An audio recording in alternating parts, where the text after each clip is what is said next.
As I sit in front of this microphone with a well-known author in front of me, and not just a well-known author, I mean, we're talking about a guy who's won gold medallion awards. Some of you folks may not know what those are, but it's kind of the Christian equivalent of the Pulitzer Prize. This guy's done 400 articles and 60 publications, and he's written some of the most acclaimed books in the evangelical religious community. The most important question I have in my mind, Mr. Philip Yancey, is where is God when I get kicked out of my hotel room at an ungodly hour in the morning, and it's against my wishes and it's against all honor and justice? Where is God? It really did happen to me today because I'm recording this on location. I guess we all want to know where God is when what we think hurts, and we think God should be there, and God should be the one who is pleading our case at all instances and all times. I rather get the opinion you feel that God's not some type of glorified Nintendo machine in the sky that responds to our jiggle stick. Yeah, that's exactly right. And I wrote a book not long ago, Bob, called Disappointment with God. And I think a lot of our disappointment comes from having expectations about God that really aren't the kind that the Bible gives us to live by. So what I've tried to do in my writing, in both of these books, Where is God When It Hurts and Disappointment with God, is to examine the Bible closely and try to figure out what has God promised. It's obvious he hasn't promised us a struggle-free life. He hasn't promised us that we'll never get kicked out of hotel rooms and we'll never have sick children, we'll never face death. Every Christian does face death. Do I get the feeling then your books have not been popular premiums among those in the Word of Faith spectrum of the evangelical community? Well, I think that's probably accurate. I'm trying to give a realistic, honest appraisal. You know, I believe that supernatural healing does happen, but it's also true that I found that the mortality rates for Christians are exactly the same as the mortality rates for non-Christians. It's 100%. We all die. We all get sick at some point. And so that's still a problem. You realize your statistical conclusions could destroy some excellent fundraising schemes. I kind of think that the best fundraising is truth and reality, and I know that's what you try to do on this program as well. And I think if we present the gospel as Jesus presented it, as it is presented in the Bible, then that's what I'm concerned. Let the fundraising take care of itself. Disappointment with God does not come only in dramatic circumstances. For me, it also edges unexpectedly into the mundaneness of everyday life. That's a quote from your book. And all kidding aside about my hotel room, are you suggesting that one of the things that erodes our faith in God, or at least our belief in God's consistency, is not necessarily the big things, the death of the child, the car that runs over an uncle? It's little things along the way in life in which we have made certain presumptions, and God has not met those expectations as we saw them? In fact, in my own experience, I find that the big moments, the big crisis times, I generally do turn to God. I am forced to turn to Him, and I do. What happens is when I have an accumulation of these mundane little things, a car that won't work, my computer that breaks down and destroys the article I've been working on for 3 days, some work around the house, a cold that hangs on for 6 days, what happens is that I get all caught up in these mundane details, and I kind of edge God out of my life. He's no longer the center of it. I stop trusting Him. I start pushing Him aside, and I think to myself, well, if He's not taking care of these little details, what good is He? And I no longer pursue Him. I block Him out. That's generally where I have, it's not really a crisis of faith, but I experience disappointment with God more in those mundane things than in the big things. You take a very sovereignist view of God in your books, Where is God When It Hurts and Disappointment with God.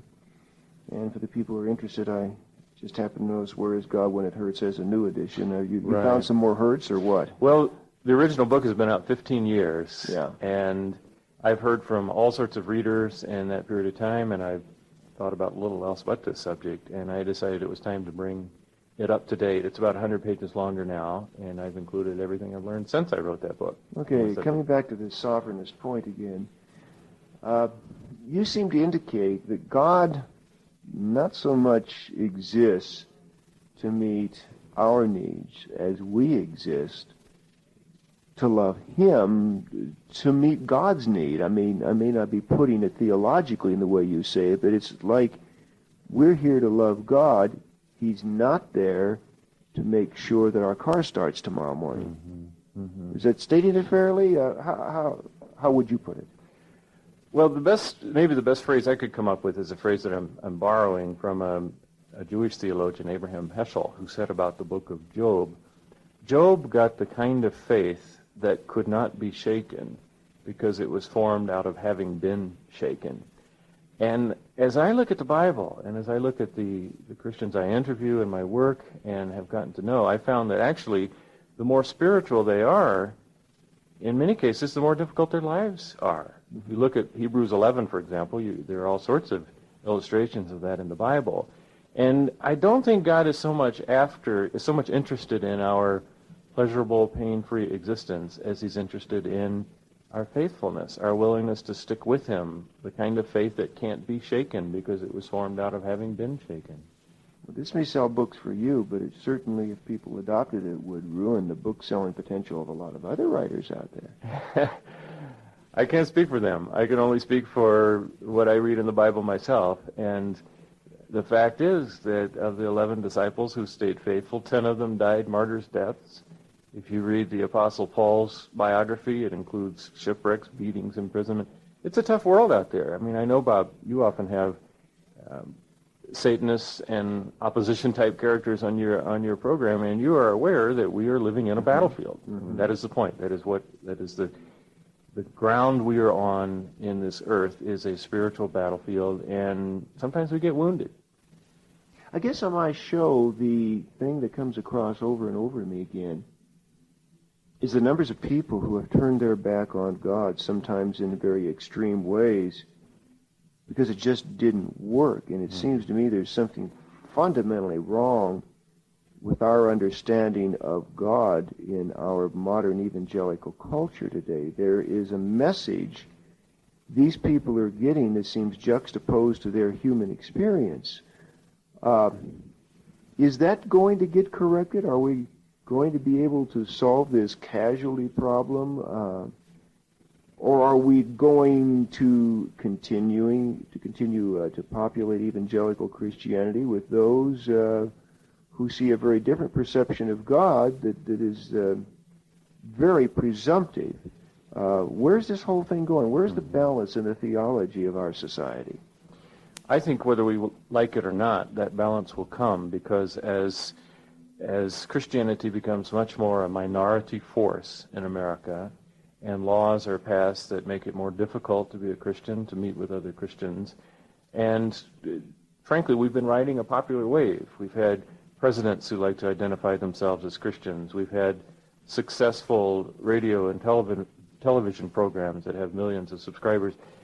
I would frankly like to look east. I think what we have to learn comes from people like who have lived in Eastern Europe, the church in East Germany, for example, that's lived under domination for 40 years or so. They have been tried by fire. They have been annealed by suffering. And my own growth as a Christian comes more through looking at people like that rather than the church in America has been a little too comfortable lately. You mean to tell me our theology is in fact a very pragmatic expression of the cultural context of the times, and that we are a victim of our own success in America to some extent?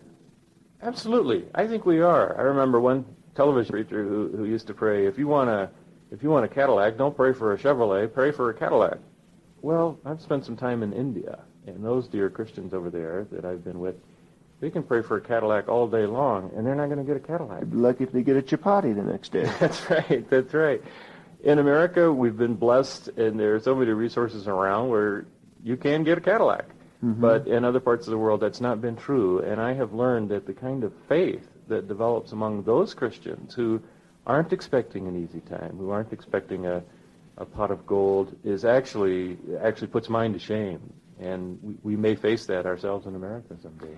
You bring out the point about the Israelites, that the closer God got to them, the more he revealed himself to them, paradoxically, the more they felt distant from him. Please explain that. In the book Disappointment with God, I started by interviewing a lot of people who had been disappointed, and I boiled down their complaints to 3 questions. Is God unfair? Is God silent? And is God hidden?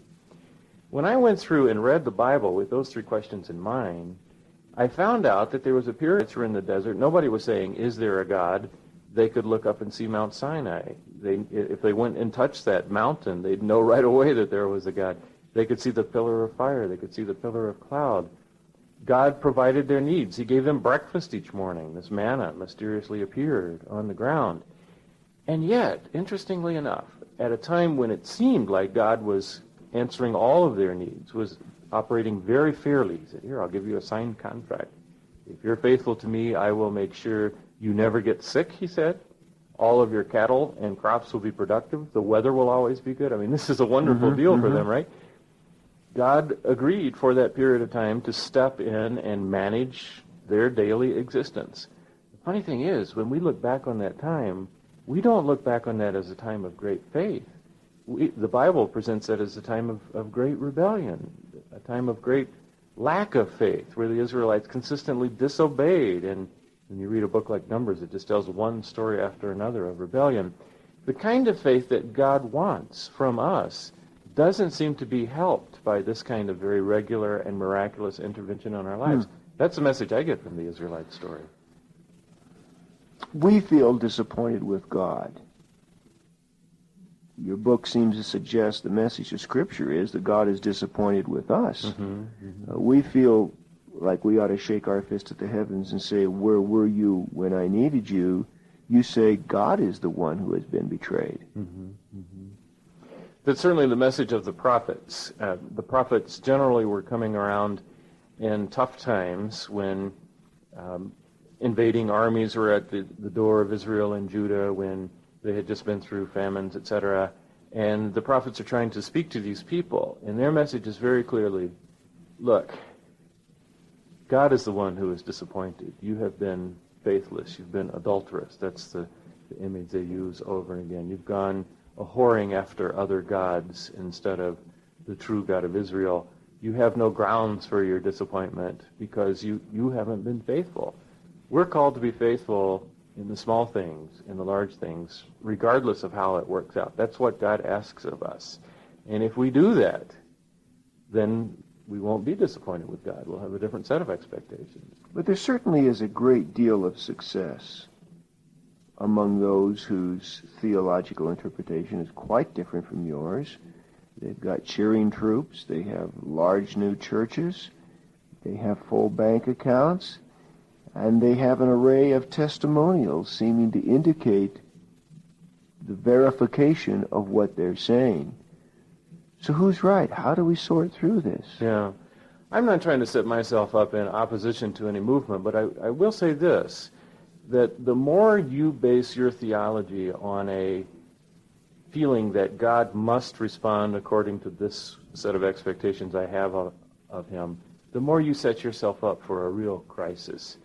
And, for instance, in the movement that strongly believes in supernatural healing, many of them went through a great crisis when the British speaker David Watson came down with cancer. Many of the charismatic folks met with him, prayed with him. Some of them believed they had a word of knowledge that he would be healed. Thousands of people were expecting him to be healed every day. He wasn't healed. He died. And that was a great crisis of faith for them because they thought it was clear that God was going to act a certain way, and God didn't. And once I read somewhere the difference between religion and magic, that in magic we try to manipulate the gods to do our will, whereas in true religion our job is to find out what is the will of God and to do his will. And that's the way it boils down. And sometimes that will of God does involve prosperity and grace and wonderful healing. Sometimes it involves trial and struggle and the kinds of experiences you read about in Hebrews 11. It all has a lot to do with what the Federal Reserve Board is doing and what the Dow and the stock market is doing. I think sometimes, do we not in American Christianity have a very short-sighted view of what we interpret as spiritual responses to our faith, when in fact it just may be a response to market factors in the economy, as much as anything, or our own perseverance or lack thereof in terms of human effort to achieve and to accomplish. Right. I'll give you an example of a personal friend of mine who was working as a foreman for a printing plant. He was in his late 50s. He'd been there for 30 years, had a great job. And that printing plant started printing Penthouse magazine. Well, this guy struggled with it, and he really felt that it was wrong. He couldn't be a part of that anymore. So he went in and resigned. He quit his job. He'd been there 30 years. He lost his pension, and he figured, well, God will reward this act of righteousness now. I'll get an even better job next week.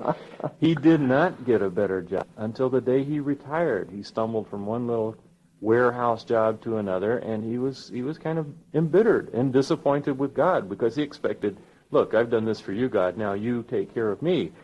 Well, actually, I think his act of virtue in quitting there, I mean, that was the act of faith. I don't think it had to have the reward, and I don't think we're promised that for every act of virtue we do like that, God's going to immediately come in and give us a reward. He wants to see if we will be faithful to him, whether there's an immediate reward in it or not. Well, then help me through a problem here. When I'm asking for money and I'm fundraising, I always make it very plain to my audience that, in fact, I sometimes go out and say to them, I say, if I told you were going to be rich and have a Cadillac tomorrow, some of you'd go call that pledge lunch and that, and I'm not going to give you a full bill filled. What I will tell you is that you will receive great personal satisfaction in knowing that some hurting life has been reached and touched, etc., and so on. But then, invariably, it happens all the time, I will get a letter in the mail. And the letter will say, Bob, I prayed about whether I should support your ministry, and I didn't really have the money to do it. I took a step of faith. I gave such and such, and wouldn't you know, the next day I got a check in the mail for 4 times that amount. In fact, it happened just the other day. Now, there's a part of me, I struggle with this. See, there's a part of me that says, go on the air and read that letter. It'll be an encouragement for someone else to take a step of faith. There's another part of me that says, boy, for someone who does not have adequate financial resources and maybe a poor manager of their money, they hear that and you could tip them over the edge and they could do something very fiscally unwise. So, Mr. Yancey, you're the expert. You're an editor with Christianity Today magazine. You're the writer of all these great articles and wonderful best-selling books. You have the answer. What do I do? I think you try to have as much integrity in your fundraising as Do I read the letter? Do you read the letter? Do I read the letter, Auntie? I think it's fair to read the letter because you're just telling what happened. If you turn that letter into a promise, if you say, look, this will happen to you if you pray the same prayer. If you give the same gift, you'll get 4-fold the next day. That's when you're stepping beyond the bounds of your ability. That was a wonderful act of grace. We serve a gracious and merciful God, and that was a wonderful thing that happened. I think it's okay to celebrate that on the air. I don't think it's okay to turn that into a pattern that you can guarantee your listeners. You can't. Well, gee, there went a great idea for the next fundraising campaign, just right down the tubes. I had this kind of 4-to-1 ratio thing I was going to roll out, and now I can't do it. God has been disappointed. Even he himself has not been exempt from pain and hurt and disappointment through the suffering of his son Christ. I mean, that seems pretty obvious. You talk about it in your book. Why is that not more obvious to us? It wasn't obvious to me until I really went through and studied the whole story of Jesus. And I began to understand Jesus coming to earth as a learning experience for God. Now that sounds strange. It sounds almost heretical to say, except that those are the words the book of Hebrews uses. It says very clearly, the Son, Jesus, learned obedience and was made perfect through the things that he suffered. And because he did that, now he can represent us to the Father in a much more sympathetic way. There's that word, sympathos. He suffered with us, so therefore he knows what it's like. He's been here. He understands. God understands even disappointment. You may remember the night of Jesus' trial. He's praying in the garden, Lord, if there is any other way, get me out of this. This is a prayer I can identify with because I've prayed it before.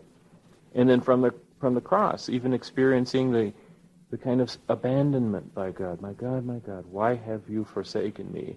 These are experiences that God himself went through on our behalf. Because he went through those things, I think he is more sympathetic. He improved his hearing of human pain because he has been here himself. You bring out something rather interesting about the New Testament. That is, in the Old Testament, we do hear the Elijahs and the Jonahs at times crying out with anger at God for what he did or didn't do. In the New Testament, we do not hear that. In fact, you point out we not only get a resignation with regards to the suffering, we don't even get a real explanation. There's no kind of New Testament Job giving us insights into why it happened. Now, perhaps someone might say, well, it's just because instead of the books being written over spectrums of centuries, that we have a few decades here in which these books were written, so they didn't get around to writing and talking about all of that. Is that it, or is there something fundamentally different about this new covenant relationship, this side of the cross, that affects our attitude toward suffering and disappointment? Mm-hmm. I think what was so vivid in the minds of the New Testament writers, many of them had been with Jesus or were closely associated with someone who had been with Jesus, and what was so vivid in their mind was that experience of living through the great disappointment of their lives, where the Messiah came. They thought this was the one who was going to put all their problems right. We thought you were the one who was going to redeem Israel, they said. And they had all their hopes based on him. He did things that no human being had ever done. He calmed storms. He raised people from the dead. He looked like the answer of all time.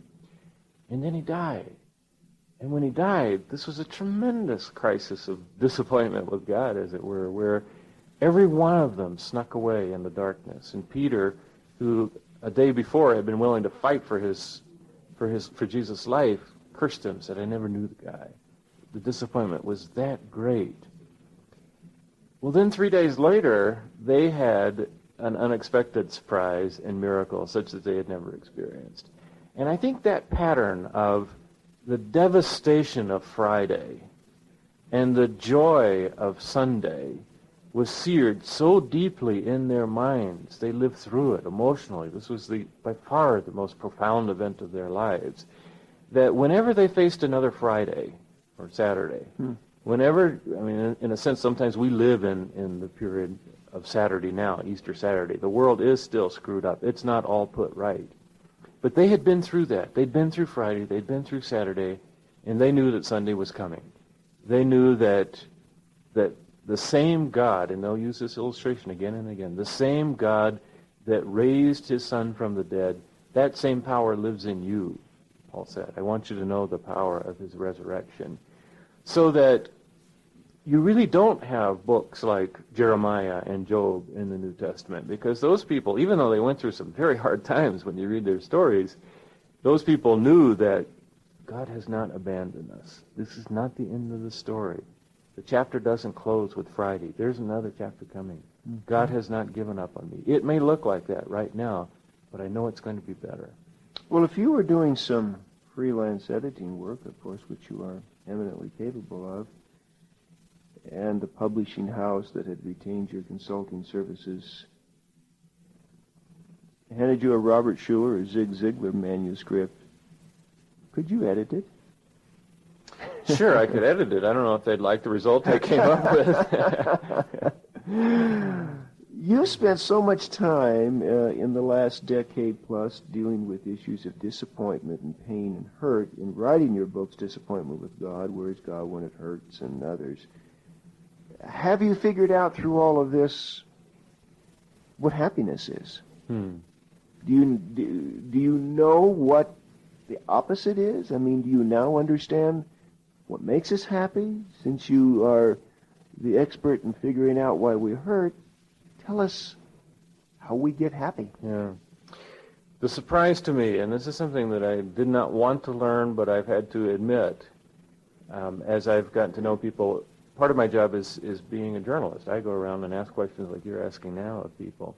And I found out that the kind of people that most Americans would look to as being the happy people, the professional sports figures, the politicians, the movie actors and actresses, the famous people, the ones we put on the covers of our magazines, the ones we read about and want to emulate and want to be like, those generally are pretty messed up people. Most of them are in therapy. They have constant self-image problems. Their lives are chaotic. The truly happy people I have found are people who have given their lives to service, to God.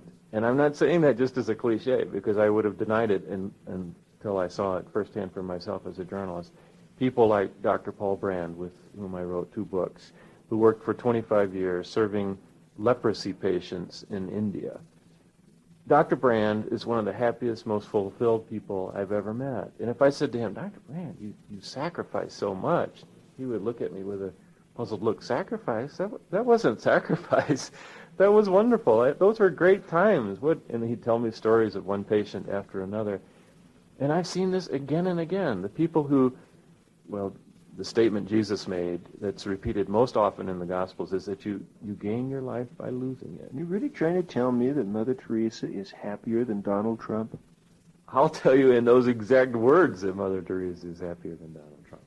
And I think that is the nub of the gospel. If that is so obvious, if we save our lives by losing it, if we seek first the kingdom of God to have everything else added unto us, if Solomon told us vanity of vanities, then why in the world do we human creatures keep making the same mistake over and over? I mean, I've made the mistake. Mm-hmm. I think any Christian who says that sometime in his life he has not made that mistake is one fat liar, because It's endemic to the human condition. Why do we keep making it over and over? It seems too easy to me to just say, well, it's carnality, it's the flesh. Can't we get the lesson straight? Can't we learn it? Yeah. Well, let me bring the analogy down a little closer. We're not all going to be Mother Teresa's. We're not all going to be Paul Brands. But we are going to have the opportunity. We're going to face these choices. Do I serve or not serve? And marriage is one of the easiest examples of that. It goes against our grain. We are selfish creatures. I want to get my needs met. I mean, that's my orientation toward life. And there are going to be times in my marriage where I have a choice of looking out for another's needs more than mine, judging my wife's needs as more important than mine right now. So I sacrifice myself. That's a little tiny act of service. This is the end of Side 1. Please turn the cassette over at this point for the continuation of the message on Side 2. But I have found that when I do that, I get the happiness. Whereas if I insist on always getting my way, I may get my way, but that's all I get. I won't get her love. I won't get that happiness. Life is set up in such a way that what Jesus says is true. You gain your life by losing it. And the more you work at serving God, sacrificing to God, you will get the reward. Not so that you can, it's not a situation like you often hear on the radio where, as you say, you give $1, you get 10. You may not. If you give $1, you will get the inner spiritual reward of knowing that you've done right. You may well get the bonus reward that comes of being blessed fourfold. Most of my listeners are not Christians. We've deliberately cultivated that kind of audience. And they get on the air to harangue me incessantly. I'm speaking of the severe atheistic end of the spectrum, about all those basic questions about which philosophers and theologians have stretched their imagination for years. The most typical of which is, how can this God, this wonderful, beneficent, loving Creator that you talk about, that you say is so compassionate and caring, allow a world to exist in which there is da-da-da-da-da-da-da-da, and you've heard it all before. You come up with an interesting answer.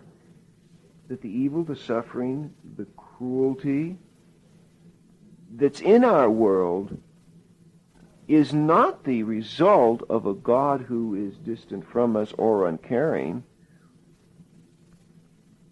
It's an example of his mercy. Can you explain that? Because it's not quite the traditionalist answer to the question. Well, it's an example of his mercy in that if God really stepped in and destroyed all evil in the world, there wouldn't be many of us left. There probably wouldn't be any of us left. And as I read the book of Revelation, the story of what's going to happen at the end of history, I believe that there will be a time when God moves in with power and with force and straightens out this world. To tell you the truth, Bob, I don't want to be around in that time. When I read those stories of what's going to happen in the figurative language that they describe, it doesn't sound like very fun days. It sounds like all the worst of history combined into a very short span of time. What that tells me is that the issue is not whether God is capable of moving in and straightening out this world. Clearly he is capable of doing that, and the Bible promises he will do that directly in force one day. But not yet. He's going to wait, and we're living in that period of time where God is waiting, where he's restraining. His instinct is to destroy evil. But meanwhile, meanwhile, Elisa Steinberg is being beaten and battered to death in a New York apartment. That's right. That's right. Meanwhile, a family in Bangladesh is dying from a monsoon hurricane. That's right. A typhoon has come through and swept the entire family away. Meanwhile, God's own son is judged guilty by a kangaroo court and nailed to a cross. I mean, that's how much the restraint costs God. Don't you think that part of God would have wanted to move in and rescued his son from the cross and zap those Roman soldiers and the politicians and the people who condemned him? But he didn't. He held back. And I really truly believe he held back out of mercy. He wanted us to be here. He wanted to give us a chance to be a part of his battle of reclaiming earth. But these people who call my show, and I'm speaking of the hurting ones now, who tell me of the incest, of the abuse, some of the ritual abuse victims that I work with, who have suffered at the hands of Satanists and cultists, the most incredibly diabolical machinations that you could never even think of, that an evil mind could conceive. And these people, Philip, they say to me, where was your God when my father was torturously committing incest with me? I cried out to God, please God, stop it. It didn't stop. And they're angry and they're mad and they say to me, where was your God? Where was he? I have two answers for that. Good, I'm going to see if mine was right. If it wasn't, I'll try one of yours. The first answer is that if you want to know how does God feel about the pain I'm going through right now, look at Jesus. God gave us an actual face on earth. God himself was living in this man, Jesus. And Jesus spent his entire lifetime on earth seeking out the abused, the rejected ones. People with leprosy who had to yell, unclean, if you got within 10 yards of them. A woman with a hemorrhage of blood, if any man touched her, he would be unclean, couldn't go to the temple. Jesus sought out those people, the sinners, the prostitutes. That is who God cares for. That's who he has a weak spot in his heart for. That's clear in looking at Jesus. The second answer to the question, if someone pinned me down and said, okay, Philip, you asked the question, where is God when it hurts? Give me a one-line answer to it. Obviously, I can't give a one-line answer. I keep writing books about it, but if they really pinned me down, I'd say, well, the answer to that question is another question. Where is the church when it hurts? I made it because that's my answer. That's your answer. My answer is usually, it isn't that God wasn't there. God was there in his people. It's that his people were not sensitive enough to what the Spirit would have told them to be there, to put a stop, or to reach that Father, or to help you. We were not there as his ambassadors. Yeah.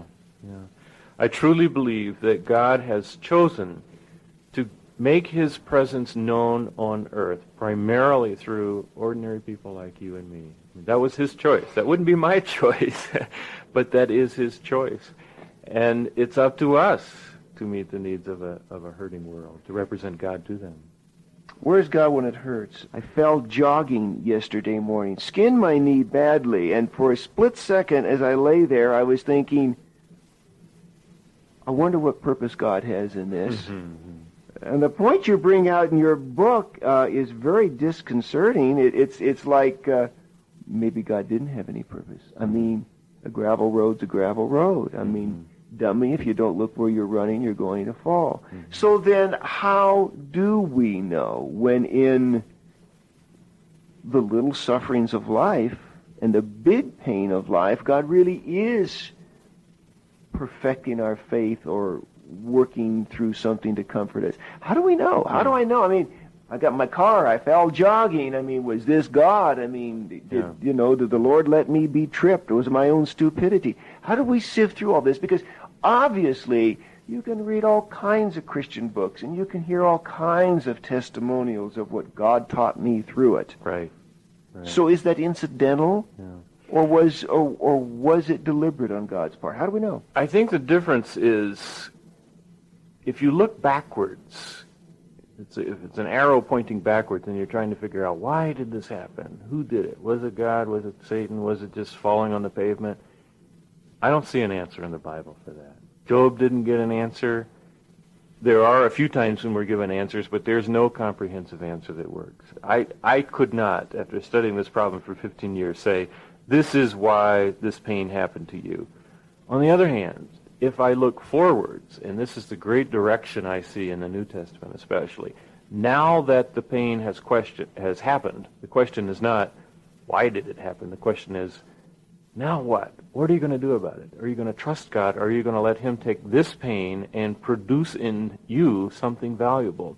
And when you look at the great chapters on suffering in the New Testament, book of 1 Peter, Romans 5, James 1, they all say, rejoice in your suffering. And that's tough language, but that's what it says. Rejoice, not because it hurts, but because even out of this hurt, God can create something good. And they spell out perseverance, patience, hope. These are the wonderful things that God can do. I can't give you an answer as to why it happened. I can't help you look backwards and figure it out. I can, however, say the Bible says that even this, no matter how bad it is, no matter what it is, can be used for your good. All things can be used to work together for good. That doesn't mean you're going to get all good things. You're not. But all of those things can be worked together for good. And I go back to the story of the cross, and that's the final answer there. The worst event of all of history, the death of God's own Son, the innocent death of him, we now call Good Friday. Why do we call it Good Friday?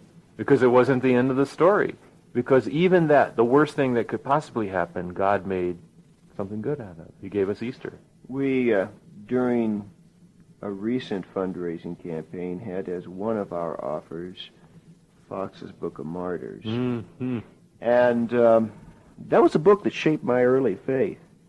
And there were several times people called in kind of shaking their fist with God, and I reached over and picked up the book and said, let me read you a paragraph here. And I would read about one of these early Christians, what they suffered, and then I would say, Mary, I know it's been rough, but has it been this rough?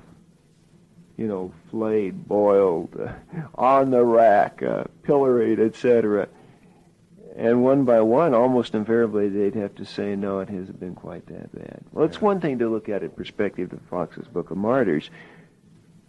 Why do we forget to see it all in perspective of the cross?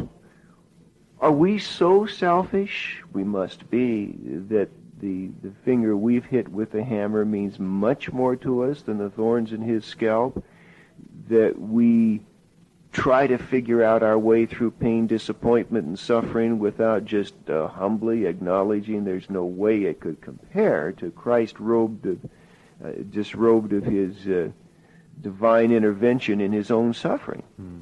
Why is it we can't keep that perspective? Yeah. Do we not hear enough preaching about the cross? I mean, are we not reminded enough of all of this? What's the problem? Part of it, I think, is that we live in a culture and a society that is anti-pain.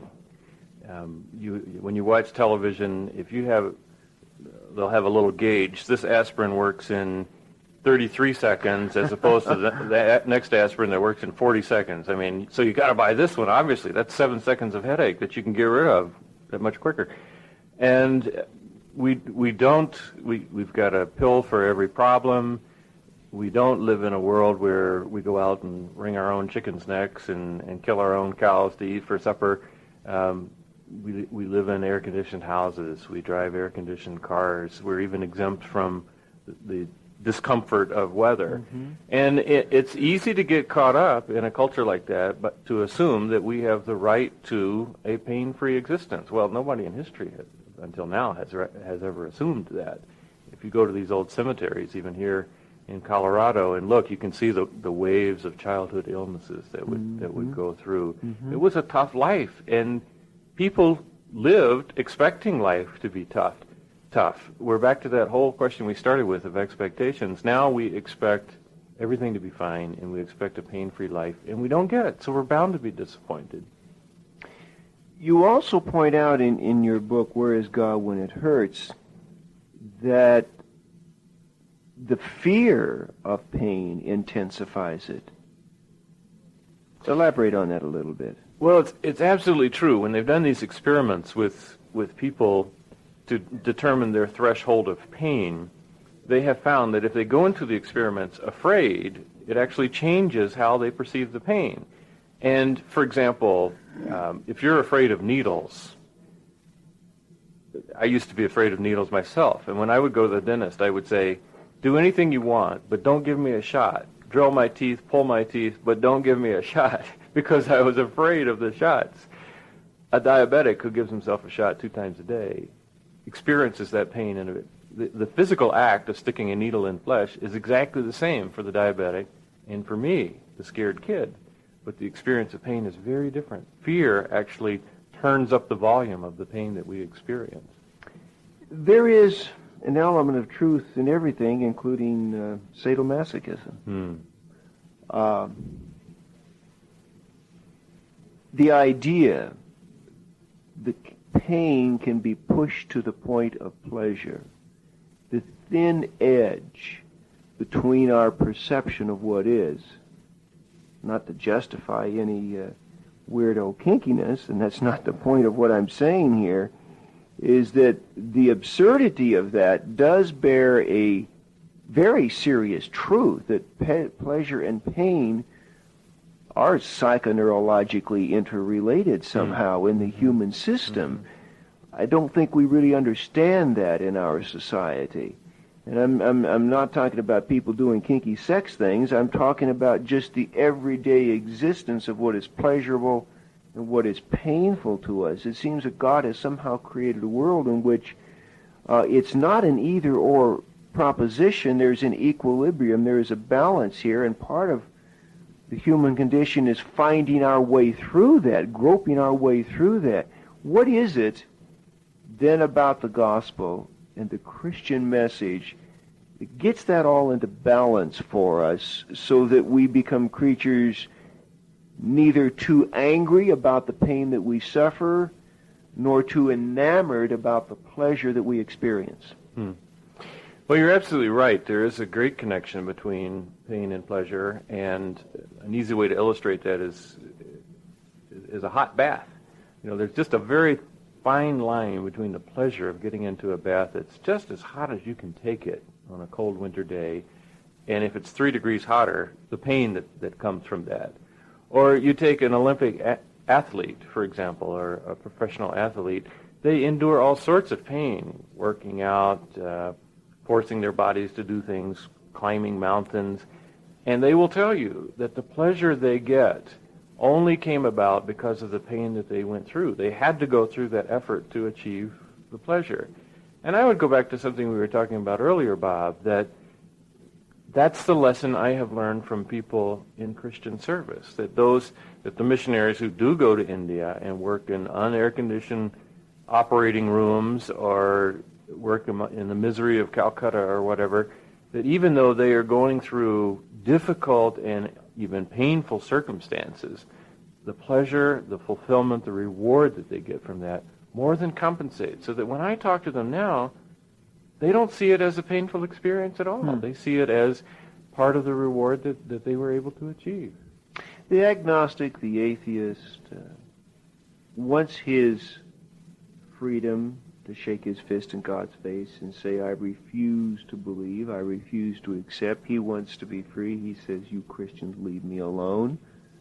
But you bring out a point in your book, Where is God When It Hurts, that at the same time, this atheist also shakes his fist in God's face and says, why do you allow suffering? That suffering and freedom are linked together too. It was the freedom to go forward from Eden and be our own person and choose to spit in God's face if we wanted to that brought with it suffering. I find that a very interesting concept. Yeah. You can't have it both ways. You can't shake your fist at God and say, give me freedom, and at the same time say, I want no suffering. Because so much of the suffering that we endure in this life, the incest victims you talked about, the woman who was gang raped and beaten in Central Park, these are clear examples of people who are suffering from so much freedom in this world. God has given us freedom to actually kill each other. We can do that. I can hurt you. And it happens all the time. We can't stop it from happening. That is a surplus of freedom that God has given us. You can't have it both ways. You can't have total freedom and no pain. The two go together. And it seems that God truly values human freedom. He values so much our being able to choose Him freely that He is putting up with all sorts of evil in this world that He would much rather stomp out. But why can't God at least be consistent? I mean, here He is at one point responding to Paul's praise and setting him free from prison. Mm-hmm. And then a few years later, He's keeping this same man of God in chains, bound, and dying an ignominious death. Why can't God at least be consistent? If singing praise works one time and God shakes the place and lets me loose, then why can't I assume that if I sing His praises the next time, He lets me loose too? Why does He keep me in prison? I have no idea. I cannot answer that question, and I think that is the great question of faith that we face. I mean, we can figure out all sorts of things that we think would be great for God to do, but God doesn't always work that way. In fact, it says, "My ways are not your ways," and faith means submitting to those mysterious ways that I don't understand. I can't answer that. Well, then is God not open to the charge of being rather capricious about His dealings with man? It certainly appears that way from the human perspective. It does appear that way right now, and I would simply add this line, Bob, which is my definition of faith, and that is that faith means believing in advance what will only make sense in reverse. It doesn't make sense right now. In a sense, we are living on... That's an interesting brief statement of Hebrews 11. That's right. And it says, Hebrews 11 says very clearly, these people did not receive the things that were promised, and they wandered about in wild animal skins and in jails, asking the very questions that you ask. Why is God capricious? Because half the people in Hebrews 11 got great miracles. Half of them didn't. They got sawn in half. And that is what the chapter of faith is based on. It doesn't always work out. You get some of these people who get the reward, you get some who do not get the reward. Are you going to reject God, or are you going to trust Him regardless? Well, then, you raised the issue in your book, disappointment with God. What is sainthood? I mean, what's the difference between the saints among us and just the rest of us folks who muddle along? What is it about God and their perception of Him and how they go about living their lives commensurately that makes them different from the rest of us? I'm not sure they're not a different category of human beings. They are people who have learned that God is trustworthy, and that my role in this life is to not try to get God to do my will exactly as I want my life, but whatever comes up, the skin knee, the being kicked out of the motel room, the child born with birth defects, whatever comes up, I will not take that as, I will not blame God for that. I will not say, God doesn't like me. I will say, God is trustworthy, and he will be my partner in somehow redeeming even this bad situation. A saint is a person, the few people that I would use that word with that I know or I have read about in history, they don't generally have easy lives. They have pretty tough lives. But they have made a choice at some point that I'm not going to believe or not believe God based on these circumstances. I am going to let God be a part of recreating, renewing, redeeming these circumstances. That's the best definition I could come up with, Bob. A 13-year-old girl was incestuously raped by her father. She's pregnant. She's not healthy. There are severe questions about her ability to carry that baby to term, even notwithstanding the severe psychological problems we know this girl is going to experience in all likelihood. And she goes to a Christian doctor in a state where no parental consent is required. The doctor can perform an abortion and Medicare funds are available, and that doctor happens to be a Christian. She sits down, looks at the doctor, and asks two questions. One, why did it happen? And two, what should I do about it? You, Philip Yancey, are that doctor. What do you do?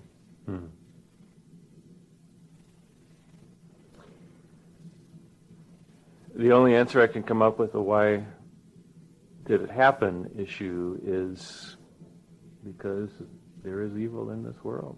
We live in a fallen world, and God is mercifully, it's a hard truth, but God is mercifully allowing evil to exist for a period of time. It's okay in the abstract, but in the concrete of this 13-year-old girl's mind, is that very comforting?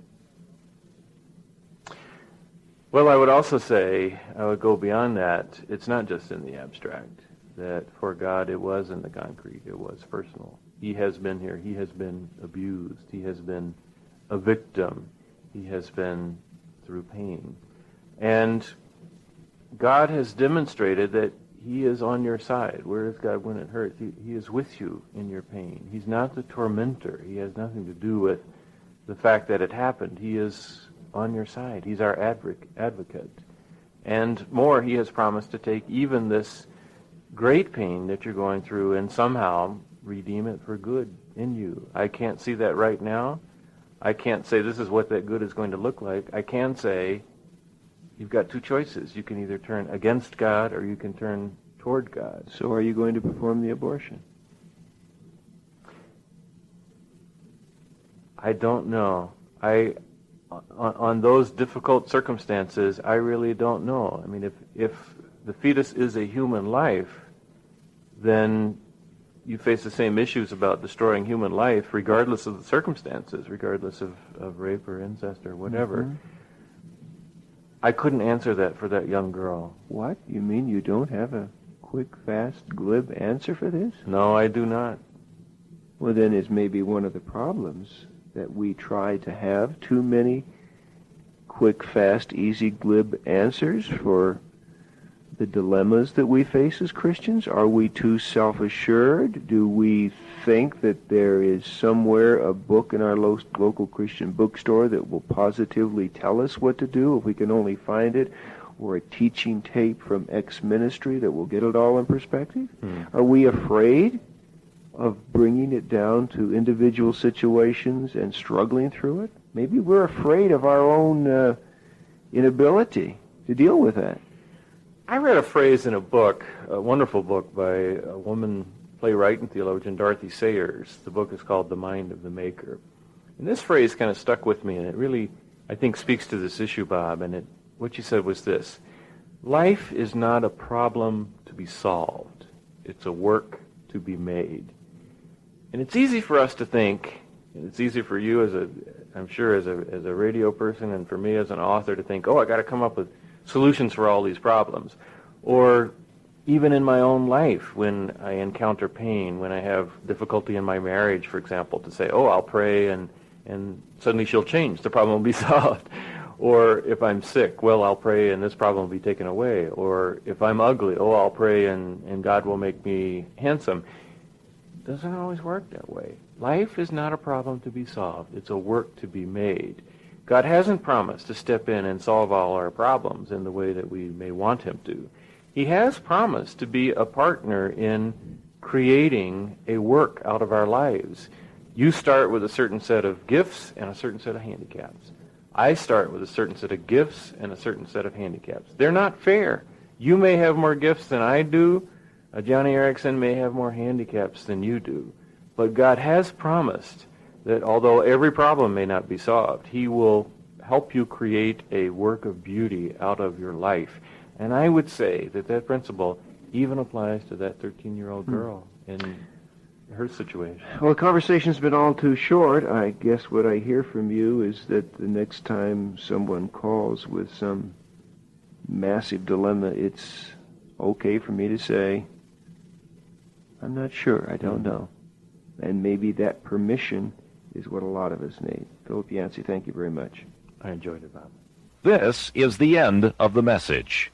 For further information regarding other topics available on cassette and in printed form, write Compassion Connection, Box 36C, Denver, Colorado, 80236.